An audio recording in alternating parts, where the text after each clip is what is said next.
বড় কথা কখনো মিথ্যা কথা বলাটা ঠিক নয়। যাদের মানবতা বিবেক আছে ভাই, তারা কখনো গরিব মানুষের কাছে লাথি মারবে না, আর যাদের বিবেক নাই তারাই লাথি মারবে ভাই। কারণ সাইডটা খাওয়ার জন্য আমরা টাকা চেয়েছি, ফেলে দেওয়ার জন্য নয়।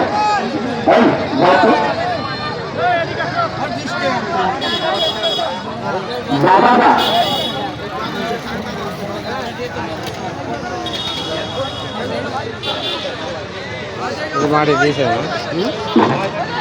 আপনাদের সবাইকে আমি মাঠ